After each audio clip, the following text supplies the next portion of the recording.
Entendi. Vamos falar dessas 7 leis, então, do Kybalion. Como que a gente poderia começar isso? Para o pessoal entender.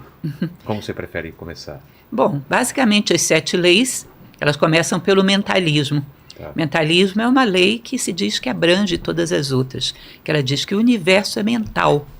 Tá? O universo, tudo que existe partiu da mente para o mundo concreto, tanto da mente divina quanto da mente humana.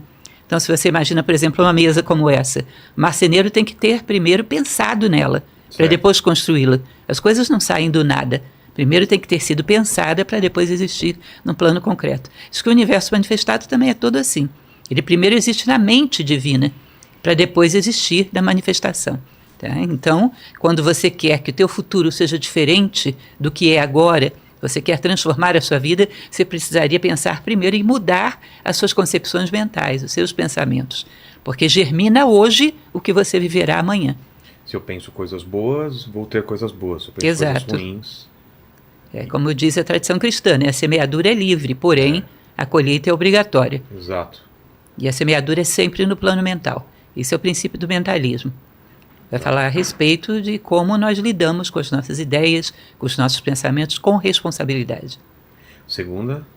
A segunda é o princípio da correspondência, que diz que o que é acima, há abaixo. O que é abaixo, há acima. Ou seja, se você considera um sistema solar e considera um átomo, você percebe que a semelhança é muito grande, né? É de um macro com micro. Um macro com micro. Verdade. Ou seja, em várias escalas você tem coisas muito semelhantes. Dentro de nós, por exemplo, a gente tem um mundo físico. Mas isso na época eles não tinham essa noção. Como que eles já tinham esse conhecimento se não tinha microscópio, né? Não tinha como ver a vida micro, né? Pois é, eles tinham essa concepção provavelmente por uma sabedoria recebida de outras vias que não é bem a que a gente entende hoje no nosso mundo tão high-tech, né? Total. Eles tinham essa sabedoria de que o universo era todo interligado e que se repetia em padrões do macro para o micro.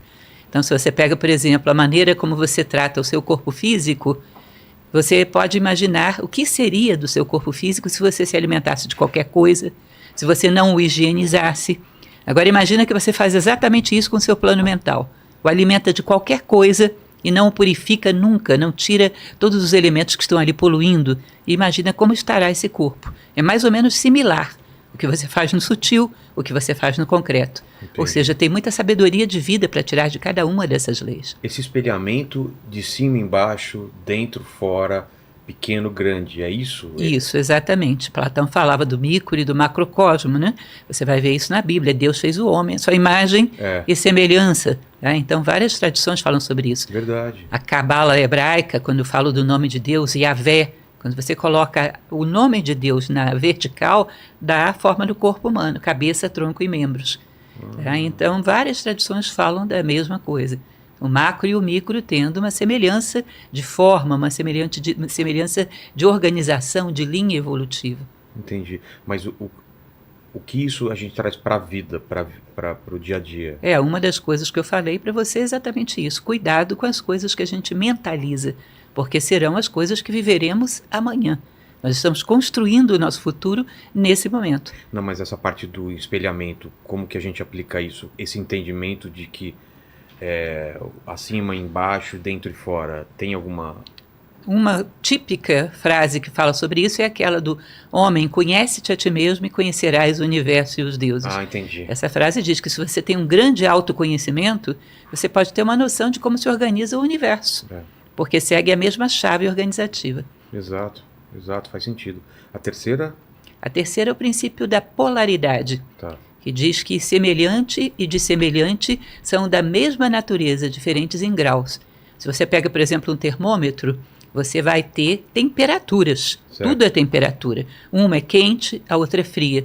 Você pode esquentar o frio, esfriar o quente. Ou seja, você pode, por um ato de vontade, trocar uma polaridade pela outra. Então, por exemplo, se você pega um gradiente de sentimentos, de um lado você tem ódio, do outro lado você tem amor. Por um processo de vontade, de determinação, eu posso intercambiar um pelo outro. Eu posso transformar o amor em ódio e vice-versa. O ódio em amor. Sim, por um ato de vontade. Porque estão dentro de uma mesma natureza. Eu não posso transformar o quente em macio, por exemplo. Entendi. São coisas diferentes. Mas dentro do parâmetro de temperatura, eu posso intercambiá-las. Dentro do parâmetro de sentimentos, eu posso intercambiá-los. Dentro do parâmetro de pensamentos, de ações. Eu sou uma pessoa, por exemplo, em relação ao plano físico, sou preguiçosa. Eu posso me tornar uma pessoa ativa simplesmente por um ato de vontade, polarizando no outro lado do termômetro e trabalhando na construção disso. Posso reverter os polos em que eu estou identificada. E tudo isso aqui tá condensado aqui. Isso, de uma maneira De uma bem maneira- adequada, né? Vou mostrar para o meu filho. A quarta, A quarta é o princípio do ritmo, que é o princípio do pêndulo. Imagine que você tem aqui um pêndulo, você puxa ele para um lado, quando você solta, a tendência é ele ir para o outro lado, numa mesma distância. Imagine que você puxou ele para cá, uma distância x. Quando ele vai para o outro lado, ele vai x também. Ou seja, a oscilação para um lado e para o outro é equivalente. Isso diz, por exemplo, se você tem um excesso de euforia, é provável que do outro dia você tenha um excesso de tristeza que seja correspondente. Os excessos são mais ou menos equilibrados. Então, se o homem não quer que o seu pêndulo no dia seguinte vá para um extremo oposto, que ele procure um meio termo mais sereno, mais equilibrado, porque os extremos se compensam. E dentro do ritmo ele vai falar também a respeito da neutralização. O que é a neutralização? Como é que você fica acima das polaridades do mundo? Eu sempre uso o exemplo das crianças brigando por um brinquedo. tá. Uma criança brigando com a outra, puxando o ursinho. Quando é que você pode neutralizar esse conflito? Quando você não deseja mais o ursinho. Quando você superou sentido. essa necessidade de experiência, você pode ir lá e equilibrar esse conflito. Tá? Você subiu um degrau do ponto de vista de consciência. Aquele ursinho, eu não preciso daquele ursinho, então eu tô tão Não tem- isento daquela lá que eu consigo definir essa Eu situação. consigo Se eu equilibrar. tivesse envolvido emocionalmente com aquele ursinho, eu não Seriam conseguia. 3 brigando por ursinho. Exatamente. Vou- E assim vai. Digamos que esse pai brigue com outro pai. Esses dois pais que estão brigando para saber quem é que educa as crianças, Sei. estabelece aqui um outro conflito, em outro patamar. Aí vem o avô e diz, que é isso, vocês estão brigando à toa, rapazes. Os dois querem o bem das crianças, ou seja, um outro nível de consciência, já não precisa mais de autoafirmação como pai melhor da vizinhança. Tá? E por aí vai. Esse avô pode brigar com outro avô também, e alguém que tem uma consciência um pouco mais elevada pode neutralizar esses conflitos. Ou seja, quanto mais a nossa consciência sobe, amadurece, mais você está habilitado a harmonizar os conflitos que estão abaixo de você. Entendi. Entende? Então, se a gente tem muitos conflitos no mundo e não nos sentimos habilitados a interferir de maneira positiva neles, é porque a nossa consciência não os superou. Se superasse, nós teríamos uma habilidade para conciliar os conflitos todos do mundo. Exato. Então vou relembrar até aqui os 4, né? A primeira é Mentalismo, mentalismo, segundo correspondência, correspondência, polaridade, polaridade, ritmo. E agora? Aí vem a vibração. Vibração. A vibração diz que desde a matéria mais densa até o ser mais sutil que você possa imaginar, tudo no universo vibra. Você vê, por exemplo, que a gente usa o quartzo para fazer relógios, né? Relógios de quartzo, porque o quartzo vibra. Essa vibração ajuda no funcionamento da máquina do relógio. Então, tudo no universo, desde uma pedra mais densa até os seres mais sutis, eles vibram. Tá? Se você acelera a matéria, você teria energia. Se você acelera, teria luz, e por aí vai.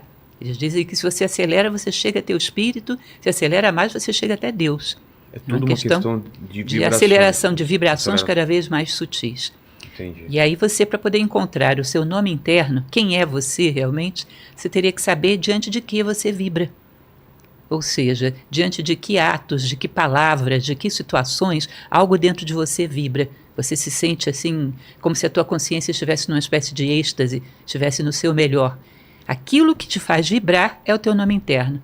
É o nível de elevação de consciência que você logrou. O nome interno é o meu eu mais profundo? Isso, o nível de consciência que você conquistou até agora.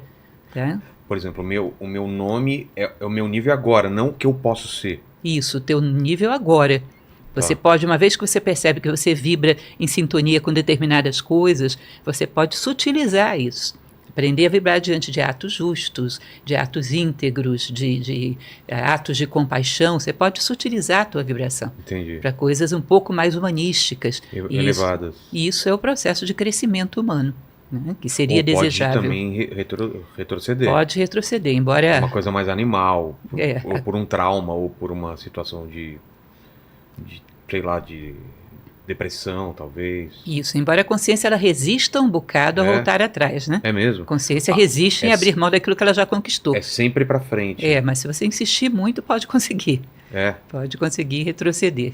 Mas a ideia é que a gente fosse cada vez mais sutilizando as nossas vibrações, cada vez mais coisas humanísticas, coisas mais nobres, levadas a pensamentos, sentimentos verdadeiramente humanos.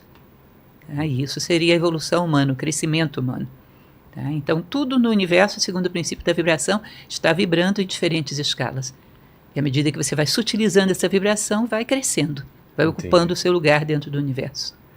Mas você está falando em relação a uma vida humana. Em relação à história da humanidade, a ideia também que... É a mesma até para Geração seres a não geração. humanos. Hã? Até para seres não humanos é Ah, a é? mesma. Ou seja, no plano mineral, eles dizem que dependendo da vibração... Lógico que eles não estão falando na mesma chave que a gente chama Tô vibração falando de hoje, né? consciência, né? Tô falando Isso. de outra... Não podemos comparar com uma noção científica de vibração, mas eles falam realmente de uma identidade de consciência.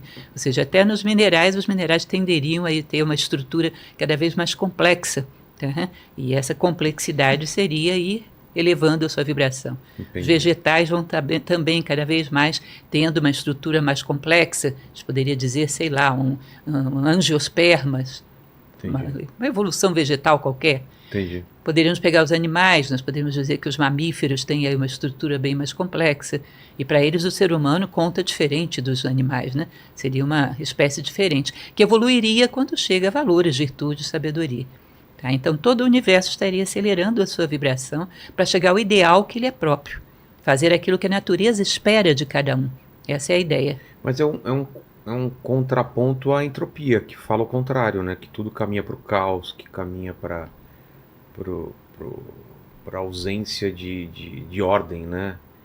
A entropia se refere ao veículo físico, Isso. que é um fato. Mas a ideia, segundo a tradição egípcia, é que você teria dois eixos. Tá, À medida que o tempo passa, o corpo físico decai, mas a consciência sobe. entendi. O ideal lá em cima seria um sábio, cujo corpo estaria muito debilitado pela idade, mas que a consciência estaria na sua máxima expansão, Entendi. de compreensão da vida, de respostas adequadas à vida. Ou seja, a consciência é um vetor de compensação da entropia física. E assim também o universo, cada vez ele se afastando, ficando mais frio e ao mesmo tempo uma evolução de consciência Isso. dos corpos que estão habitando ele, né? Isso. A ideia é que tudo seria de alguma maneira vivo, teria algum grau de consciência e tudo estaria em evolução. Inclusive, por exemplo, um planeta. Tá? Aquela teoria da Gaia, né? Isso, a teoria de Gaia fala o exatamente planeta sobre como uma isso. coisa, um corpo ser vivo. vivo que... E faz sentido às vezes quando você vê que ele reage ao que é feito nele, né? Se tem uma superpopulação de alguma coisa, ele Ele responde, ele tem um responde de outras- mecanismo né, de equilíbrio que Exato. quando é quebrado existe uma resposta, inclusive com o aquecimento global, como se Exato. você tivesse um planeta febril, não é isso?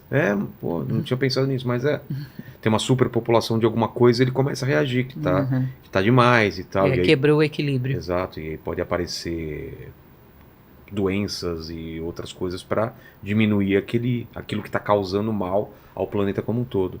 Sexto, O sexto é o princípio da causalidade, que diz que a toda causa corresponde um efeito. Tá? Então, quando nós conhecemos perfeitamente, nada vem do acaso, não existe casualidade, existe causalidade. Quando conhecemos bem esse mecanismo, que ninguém foge dele, nós podemos gerar causas cujos efeitos sejam condizentes com aquilo que a gente espera. Tá? Mais uma vez uma frase bíblica, a semeadura é livre, porém a colheita é obrigatória. Lembra-se disso? sim, Ou seja, o que eu quero para a minha vida amanhã, eu planto alguma coisa adequada para essa colheita que eu quero ter amanhã. Muitas vezes não fazemos nada na vida e esperamos que a vida nos dê muitas coisas, que tenhamos muitos frutos sem ter plantado nada. Ou seja, a gente espera que saiam coelhos de dentro de cartolas.